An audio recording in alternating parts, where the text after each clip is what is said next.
Need lang natin tumawid, pero konting ano lang. Ito yung casino, ayan. Ito yung DFS, nandyan banda, dyan. Pero kung mapapansin nyo, majority ng mga gift shop dito is walang masyadong tourist right now kasi dahil sa coronavirus, walang masyadong mga Chinese and Korean na tourist.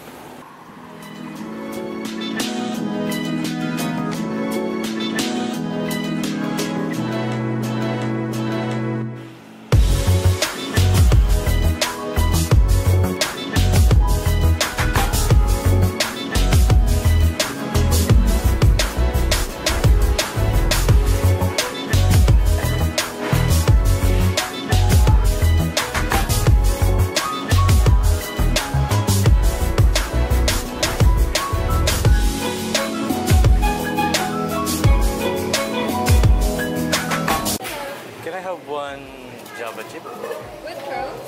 No. And can you mix the whipped cream? Mix it with whipped cream? Yeah. Your order number 3.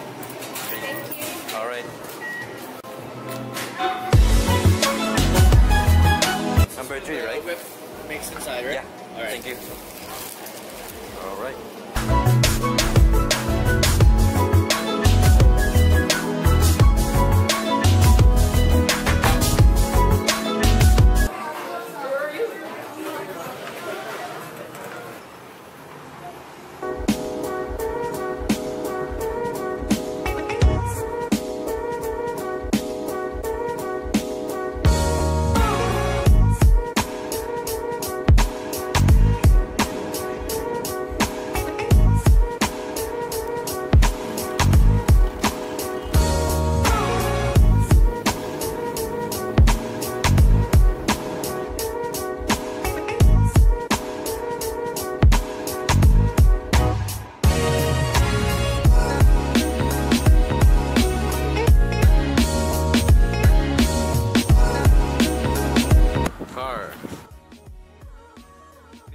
So dito na yun, kanan ako ng konti dito.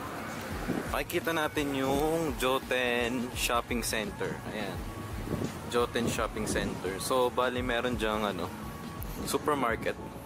At the same time may mga stores dito. So yung store na sinasabi ko, eto, Borderline. Ito yun. So kung makapansin nyo, may mga van shoes sa loob. Ayan.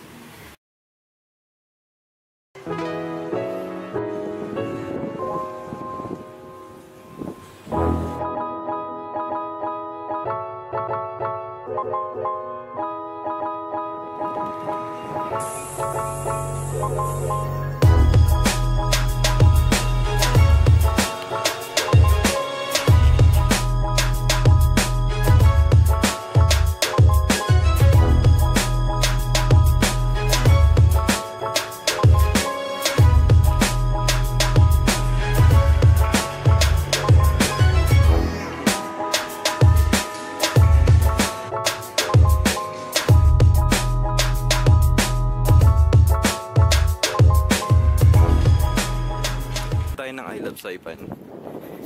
Then ito yung view on the right side. Pansin ko lang dito, uso yung mga RAV4. Unlike sa Pilipinas, mas trip kasi ng mga Pilipino yung yung CRV compared sa RAV4. Pero for me, parang mas cool tingnan yung RAV4. Then, walang masyadong Honda dito. Usually, lang, Civic. Yan, Kia Soul. Yan, medyo cool yung mga cars dito. Then, wala ring Fortuner dito. But instead of Fortuner, meron silang ibang version. Which is yung, ito. Yan.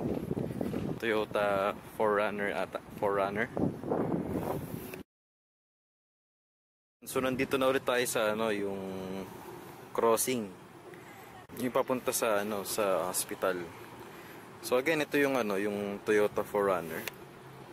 Ito Toyota 4Runner din 'yan.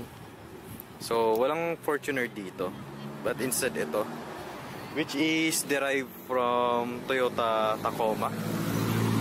Wala akong makita ditong Tacoma pero yun. Uso din dito yung FJ Cruiser. Ayan. Ito, FJ Cruiser din. Yan, FJ Cruiser. Then meron ding Vios dito, pero instead of Vios yung name niya, tingnan natin. Ayun, Yaris, which is yun yung global name talaga ng ayun, Prius yan.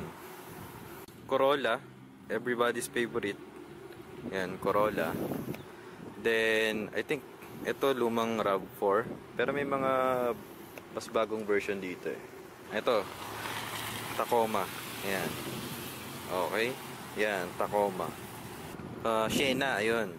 Toyota Sienna. So, silang dalawa usually. Ito at saka yung Kia Sedona or Carnival sa atin.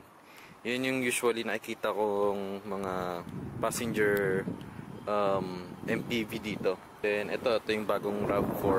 Ito. Yan. So, cool naman, di ba? Hindi ko sure bakit yung Pilipinas hindi masyadong maka-RAV4. Pero for me, mas cool siya.